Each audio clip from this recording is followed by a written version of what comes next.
Welcome to Gender Talk 211. My name is Eva Lopa, and I am your host. Joining us today is Honorable Dr. Victoria Anib, the newly appointed Head of IGAD to the Republic of South Sudan.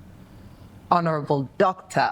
Victoria, you're most welcome to the show. Thank you, Eva. What do you prefer, Honorable Victoria or Dr. Victoria? Dr. Victoria. Yeah.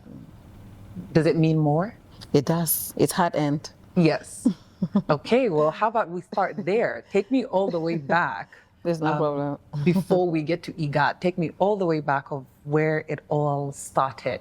I know it was, whether you're a medical doctor or something within the health field, take me all the way back there. Well, first of all, I want to thank Gender Talk 2011 for this opportunity.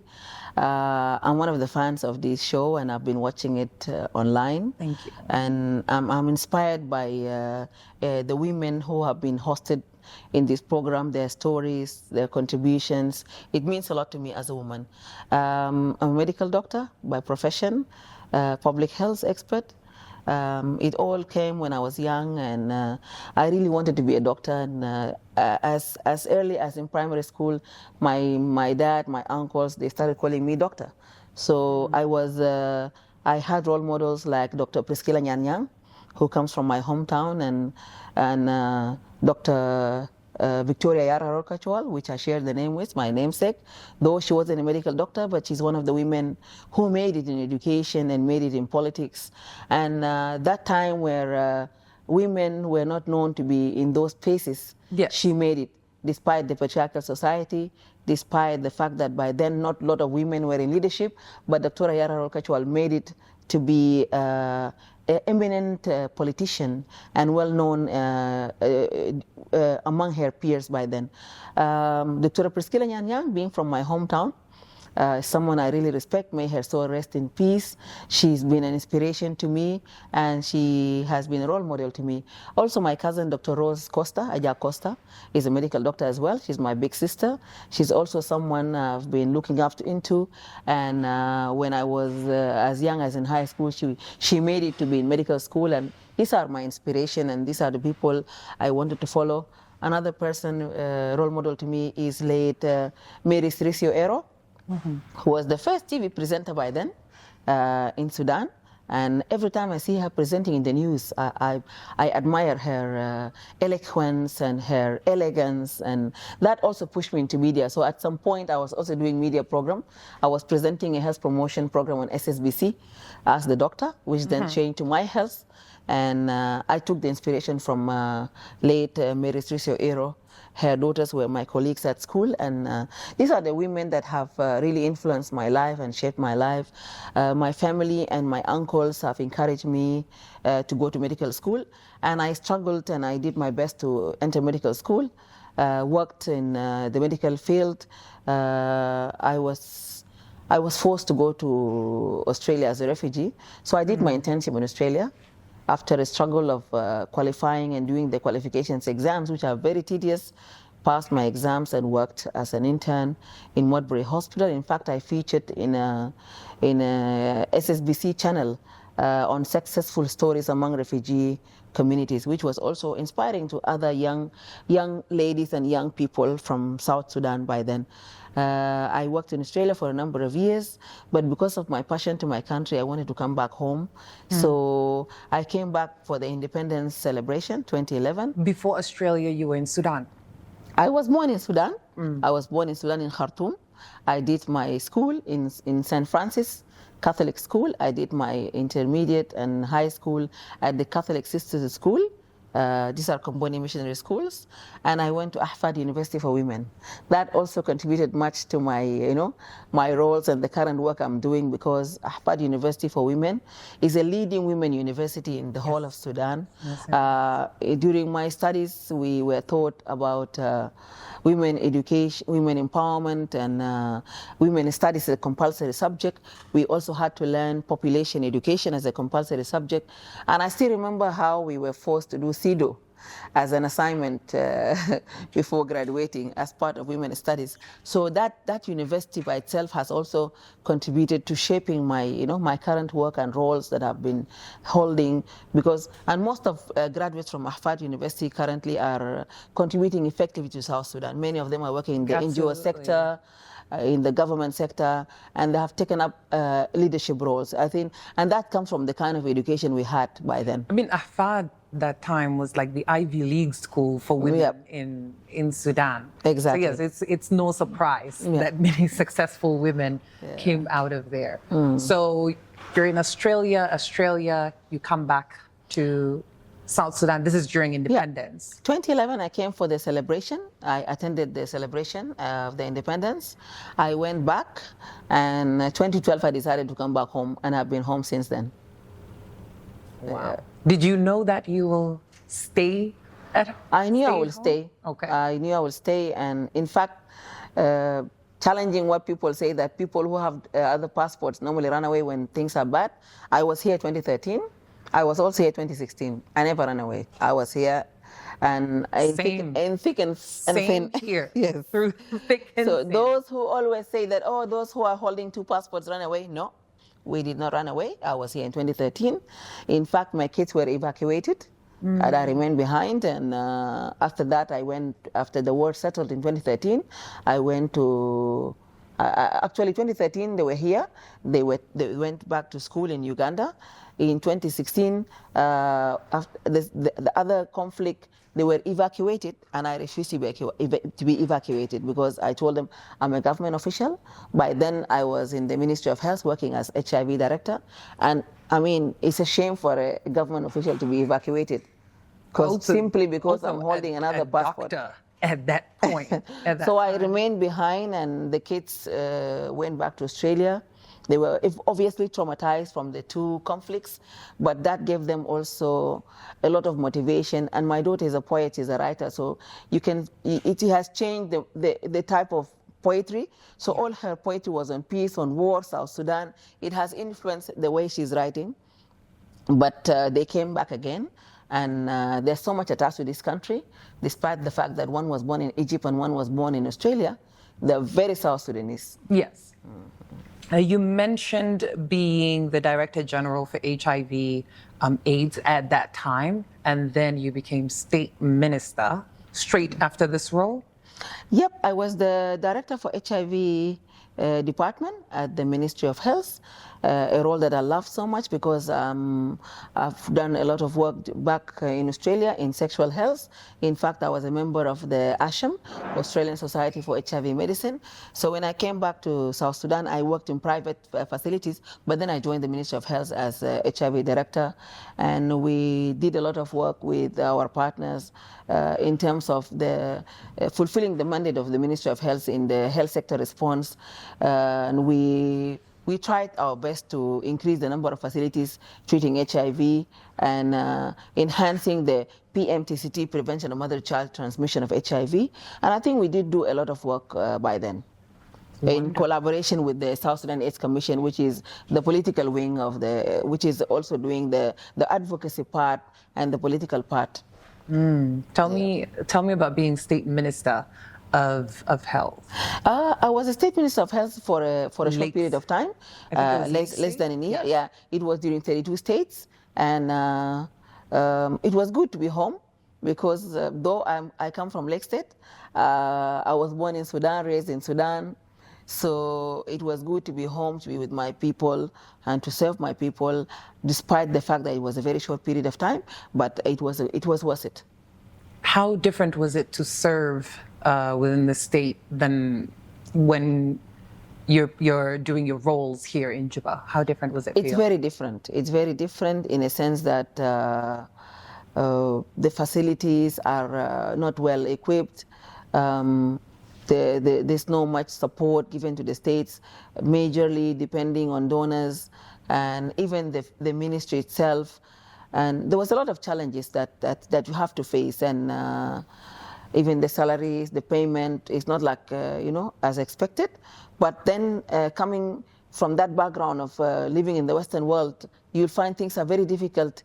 The dynamics of moving things very quick Yes. You know, the fact that people have to rush, you know, coming from a background of medical background, we deal with emergencies. So you are at the rush, you want to fulfill things very quickly, but then you don't always have those demands met.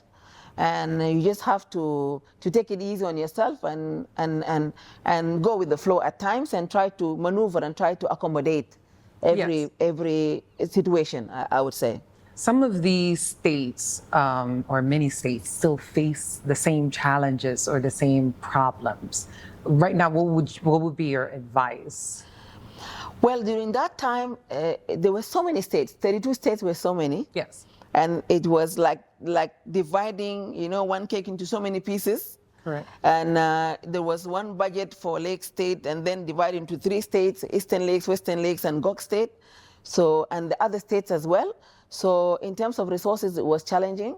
In terms of human resource, was also challenging because people who are working there had to go to the new states. And it was a bit challenging in a sense that you didn't know what to do.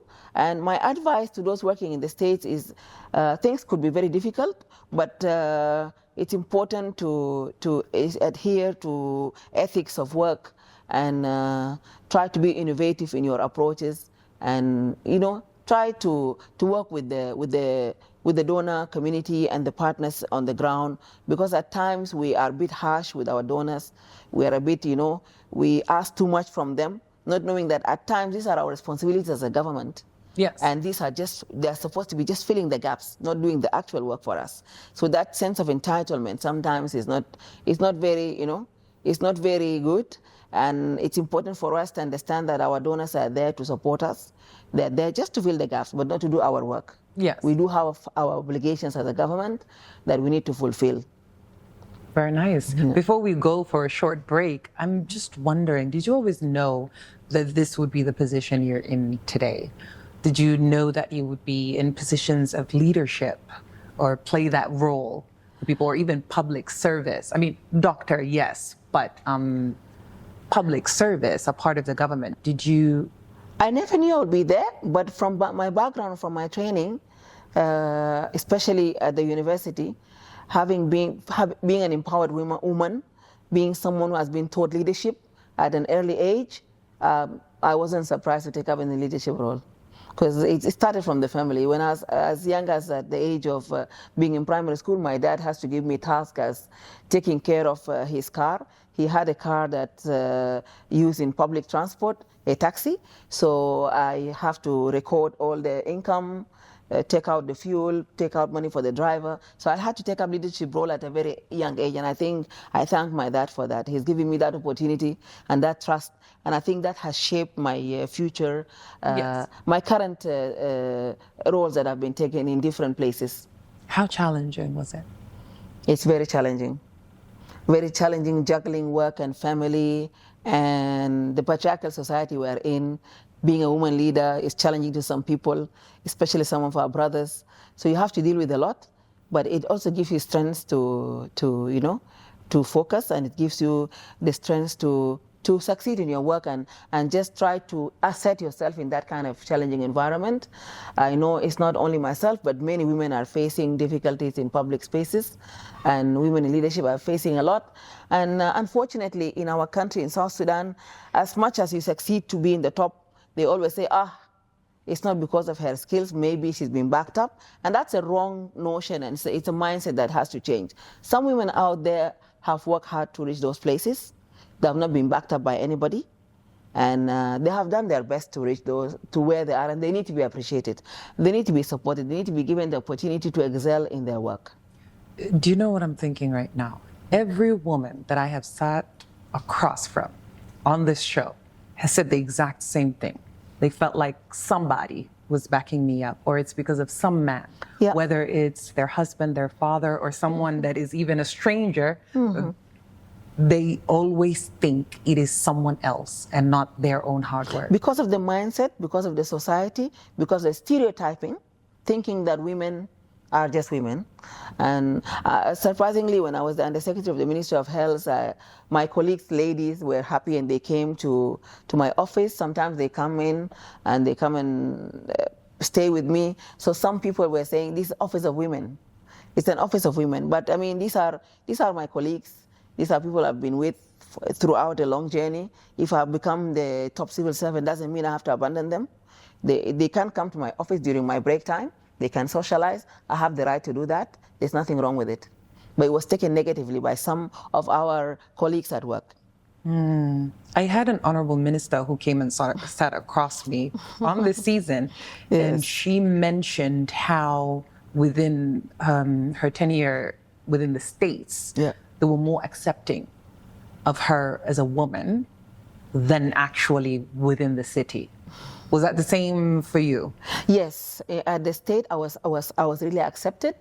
I remember when I was the state minister of health, I have elderly men who work with me who were very respectful to me, and they gave me all the support, and they take me as their leader, and they give me all the necessary respect that I'm supposed to be accorded to. And I equally accorded them the same respect because I see them as my fathers, as my uncles, and some of them still maintain that relationship with me up to now.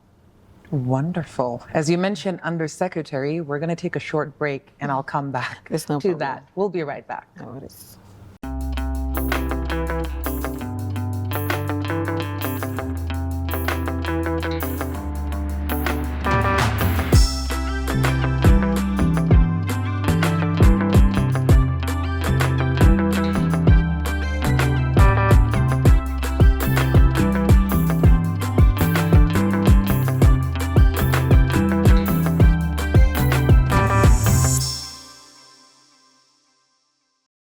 Welcome back with Honorable Dr. Victoria Anib, Head of IGAD, South Sudan. You're most welcome back, Doctor. Thank you once again. Tell me about Undersecretary. How did you become Undersecretary? What happened? Were you nominated? Was it something that you were actively pursuing? How did it happen? I was working in the ministry as a director, and I left the ministry briefly I was transferred out to be the director of blood transfusion services, but I find myself being announced as Undersecretary of the Ministry of Health. And you had no idea? I had no idea. I have not pursued it. I have not worked for it, but I was just appointed as Undersecretary, and for a period of 2 years, I've worked in that ministry as Undersecretary. You woke and then up relieved. The role. Mm-hmm. Okay. What was that experience like for you? It was very tough. It was a very tough experience because you're basically the technical person leading a whole ministry, meaning providing technical advice on technical work in the health sector all over the country. So you are managing director generals, mostly men, in 9 of them, and many directors underneath, and many inspectors, and a lot of layers, as well as dealing with the states' ministries. So it was an easy job at all. At times, you have to also balance working with the minister, and at times also providing, as the secretary, you have to be the technical advisor to the minister on technical matters. But at times you find that some ministers want to do the technical work as well, not focusing on the political work. And respecting that kind of boundary sometimes creates unnecessary misunderstandings. So maneuvering was not easy as well. Oh, wow. That can't be easy. And how was it being the boss of very many men? It wasn't easy as well. I would just say it was not easy being a boss of many men who think that you are not supposed to be there and beheading them. So that's another thing that you need to also to manage, and you need to be working with people who may at times think that they're more entitled, they're supposed to be in that place, not you. So it's not easy. It wasn't easy. Again, many women, maybe each and every one that has come here and sat across me said the same thing. Either they received the backlash of, she's too young, she cannot tell me what to do. She's not more senior to us. We are supposed to be there.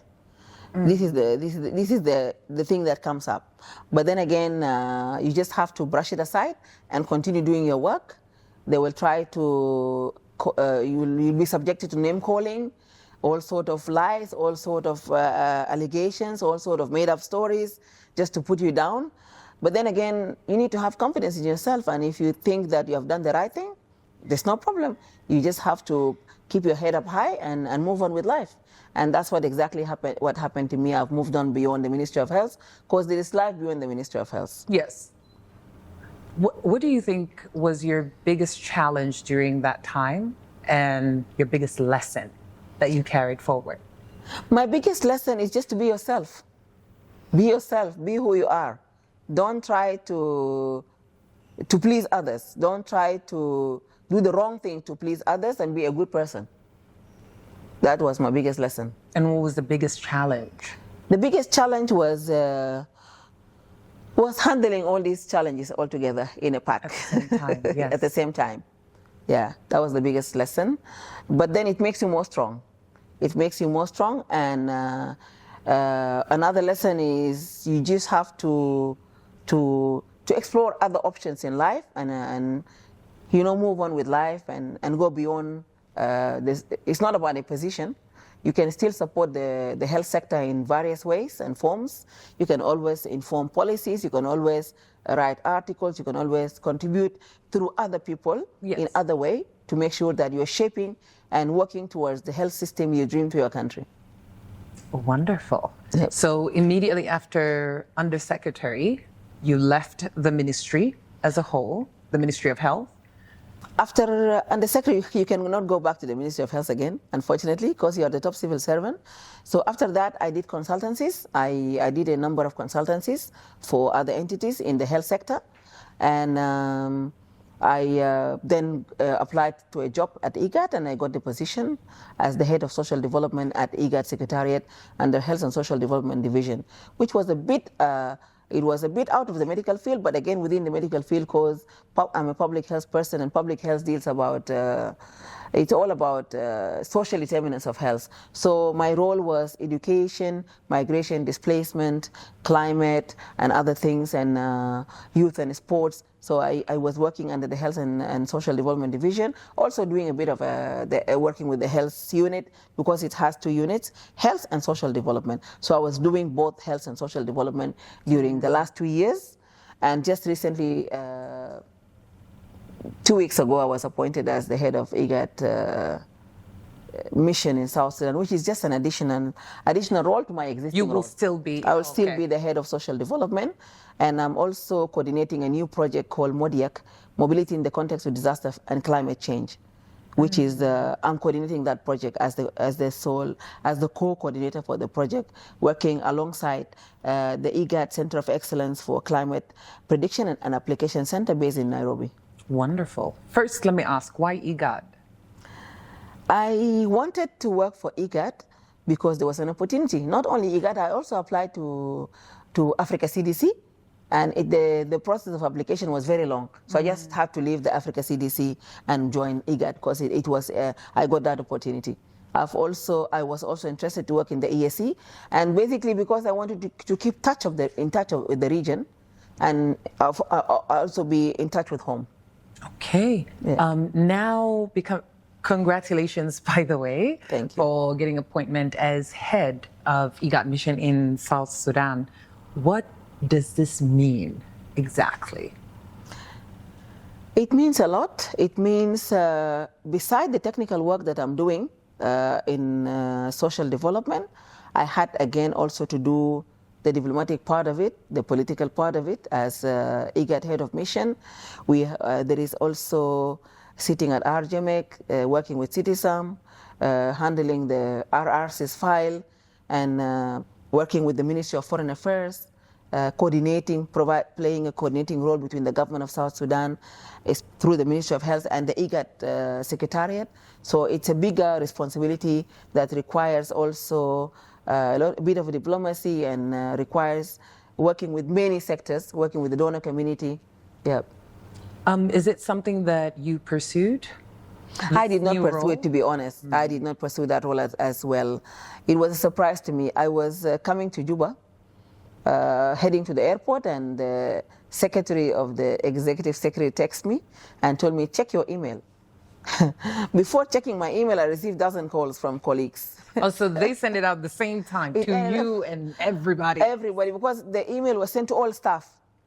All staff, imagine all staff across the IGAD Secretariat, Yes. Those in Uganda, those in Ethiopia, the peace and security, those in Kenya, the ICPAC and ICPALT and other specialized institutions. So I received a number of phone calls. The time I could not even check my email. By the time I had to pause the phone calls to check the email. So you can actually check. So that I can check what's in the email. And they were telling me you are appointed head of mission, but they didn't know the other side of it. I wasn't very comfortable to see that becoming the head of mission, because I'm so attached to my work at the HQ level. And I really had passion to that job. I had to know the people. Some people were calling me with mixed reactions. Someone asked me, I don't know whether to congratulate or to say hard luck. Because they didn't know if you were leaving them. Yeah. Some of them will text me and say, are you okay with this? What is this confusion? So there was a bit of a confusion around the whole thing. So when I read the letter, I read it again. I found that I remained the head of social development, but it's just an added assignment, and I felt okay with that. Yes. Yeah. And you mentioned earlier that you have children.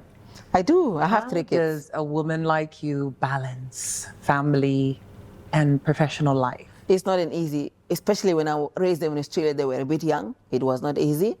And I remember I was working in the hospital. I do afternoon shift from 1 p.m. up to 11 at night. By the time I come home, they're sleeping. I don't see them. I wake up early. Sometimes when I do night duties, I work 7 days a week. So I work from 8 p.m. to 8 a.m., come home sleepy, drive them to school, and then come to do their lunch and whatever, cook for them, try to do the cleaning. By 3 o'clock, I have to pick them from school, bring them home, prepare food for them, help them with homework. And by the time I rest, I find 8 o'clock has already come, so I have to go again to work at 8. And by the time I moved to the countryside to work as a general practitioner, my daughter told me, Mom, I like your job. I said, why? She said, because you don't have to sleep in the hospital. You will stay with us. And all of them don't want to do medicine. And I asked the little one, she said, I don't want to be a doctor. I don't want to leave my kids at home at night. Oh, wow. So none of them went to the medical field. But yeah, it wasn't easy. It was not easy working in the hospital, working duties, taking care of the children, teaching them, helping them with their homeworks, taking them to sports, taking them to swimming, all the extracurricular activities. It's not easy. It's not easy at all. If you had to redo it again, would you still choose? I would still choose to be a doctor. I'll still choose to be a doctor. I enjoyed working in my clinical work, though now I'm doing more policy, but I enjoyed working as a medical doctor, especially in that setting, which is so organized and everything is handy. Yes. It was good. Okay. Going back to IGAD, what's your vision for this role? My vision, the mandate of IGAD is peace and security, as well as prosperity and economic integration. My vision is to see peace in this country, peace that is realized by the grassroots, peace for the woman in the countryside who can go to the farm, do her farming at ease, get economically empowered. I would like to see girls educated and taking up positions, not only in the government, but other roles that can support and sustain them. I would like to see a more better education system that can cope with the growing demands and the digital world, and not have to send our kids to Uganda or Kenya or outside the region, but here. And I've seen already growing private sector in South Sudan. The schools are really good nowadays. Kids are very eloquent at a very young age. So we really need to invest more, and this cannot come without peace. So IGAD's role as a peace guarantor will continue, and through that we'll push for dialogue and reconciliation. And political dialogue is the way forward to this country. We need to come on the table. We need to go to the drawing board, see what has gone wrong, try to push for a sustainable peace for this country. Is the only solution. It's a rich country that has a lot of natural resources. It has oil. It can be like Singapore. It can be like Dubai. We just have to focus, and we have to really make sure that we have a conducive environment for us to pursue development. Okay. Before I ask you for your messages for South Sudan, for the government, for the community, before I go there, let's take a short break, and we'll be right back. No problem.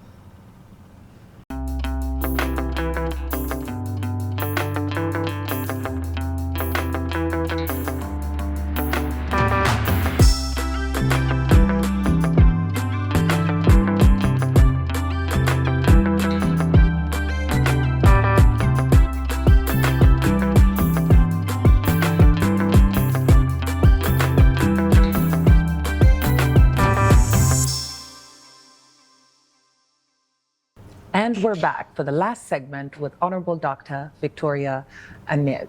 So this last segment, I'm just going to use it to get your message, your call for action.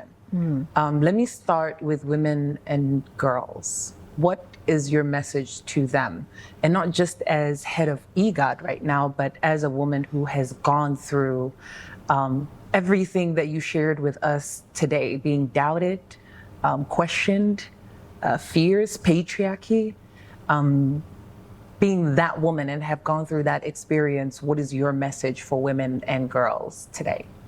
My message to women and girls is to believe in yourself. Believe in yourself, believe that you can make it. Ask for support system. It's very important to talk to someone.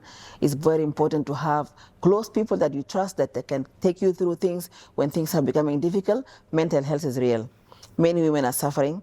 They're struggling on their own. They don't have the confidence to talk to somebody. It's very important to talk to people. To our women leaders, it's very important to bring young leaders up. You will not be there forever. It's very important to bring young people up. It's very important to have that mentorship opportunity that you can mentor someone to come up to become leaders of tomorrow. To the girls education is very important. Education is important to help you achieve your dreams. Don't depend on someone to achieve your dream for you. Don't look for Mr. Right to buy your house or buy your car. Do it yourself. You can make it. You can work hard. Have your own. And to the women, we have to teach our girls to depend on themselves, to feel that they can achieve their own dreams on their own.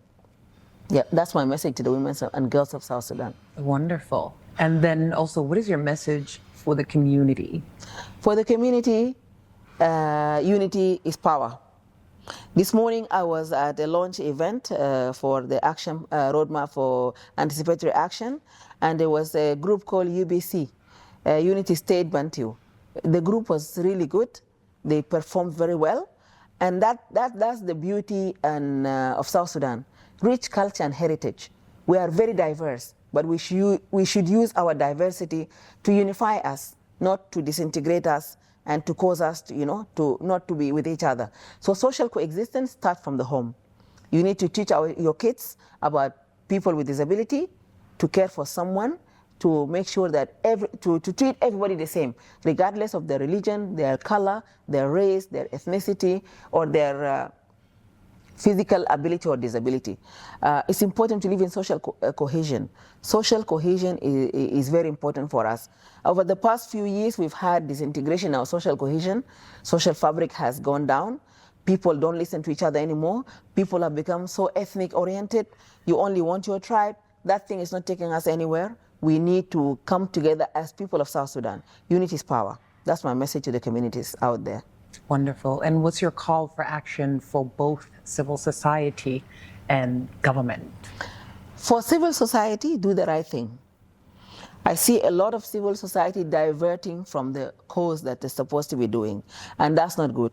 Civil society is supposed to be voice of the voiceless, and civil society is supposed to adhere to the ethics of being civil society and adhere to their mandate as civil society, not diverting from the original mandate and cause. That's my call to civil society. Civil society need to unite for the benefit of the people, not for their own personal interests or gains.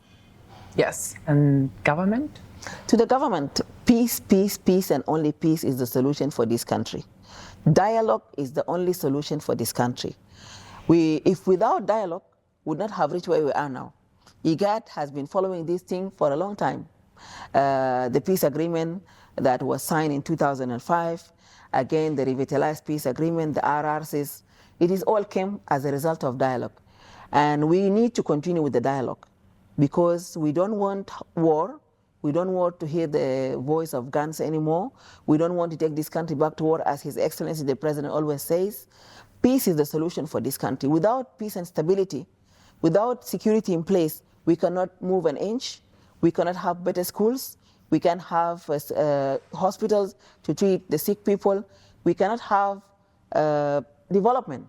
So basically, what I want to tell the government is to really work for peace, sustainable peace. That's what the people of South Sudan need the most. Wonderful. Let me redirect the conversation back to you. with many institutions that come and are represented on the show, I really like to ask the kind of initiatives that they take on to advocate for women and young girls. It's very important to us, it's very important to the country. So I'd also like to know, what is your own vision for women and young girls, and how do you think IGAD can advocate for them? IGAD has been doing a lot of work for women and girls through the gender unit of IGAD. And currently there is a Women, Peace and Security Network that is established under IGAD. And also IGAD is doing work with the youth. And it's the IGAD Youth Policy Framework that was developed by IGAD addresses issues of girls and young people. And as a testament to that, the IGAD Secretariat 2 years back appointed a youth envoy, Sam Ogwal from Uganda, to be at the forefront of advocacy for youth. Mm-hmm. And we are helping youth councils and countries who don't have youth councils like South Sudan to develop youth councils. We have been working with the children, and we have the IGAD Child Policy Framework. I was part of that journey, a journey that has started for 3 years and over, a journey that brought on board children participation from all over the IGAD region, including South Sudan. I have 2 young girls that have been actively involved in that, Naomi and Agot Alier. They've been really vocal. They've been spoke on issues of children in South Sudan, and they're really working now towards forming the South Sudan Child Parliament. So these are all initiatives that we've been working on, and we are so much pro women and girls empowerment at IGAD, and we'll continue to push through the IGAD mission in South Sudan to work with the Ministry of Gender, Child and Social Welfare, which is also one of our stakeholders, and all other initiatives that are targeting development and prosperity of girls and women in South Sudan. Wonderful. Usually this is when I ask, what is next? But I think you are living in your next right now. I'm currently living in my next right exactly. now. This is your next Yes, right now. yes. So how has this changed your goals or visions for your career path in the future? It hasn't changed my vision or career path. I'm still so much into the health sector and so much into public health, because I believe that without addressing the social determinants of health, which is education, housing, and the rest of the things, you will not have a healthy population. Without empowering women, without education, you will not have people who can contribute effectively to the health sector. Without shaping policies, without working into health system strengthening, and putting in place a resilient system that can address the recurring epidemics in the region, you will not be able to have a better health system. So I still much into the health sector. I still much into working towards improving the public health of the population of South Sudan and beyond. And I will continue to work and advocate where I am for better policies, for better health systems, for better social protection programs for women and girls and for the people of South Sudan. Because nowadays, in the gender perspective, we're not only empowering the girl, we're only empowering the boy child as well. Because to have a balance, we've been investing so much in empowering the girls, but we are not bringing up boys who are also empowered, who will support the empowerment agenda and the women agenda. And that starts from home. My son washes dishes. He cleans the place, he washes the plates, so that if we do that, it means we are bringing up men who are responsible, who are going to be married to other young girls of other parents. But if we keep empowering the girls and we're not empowering the boys, we're not doing justice to the whole society. So we need to have a balance. Where do you think it's lacking? At the parents. It has to start from the parents, because you see in our societies, girls are allowed to do the work, boys are just watching TV or playing football outside. They're not allowed, and we're having a challenge, even in the Western world. Girls are more responsible, they go to school, they want to graduate, boys are always behind because they feel so entitled. We need to invest in the boys as well, and we need to have a balance. Yes.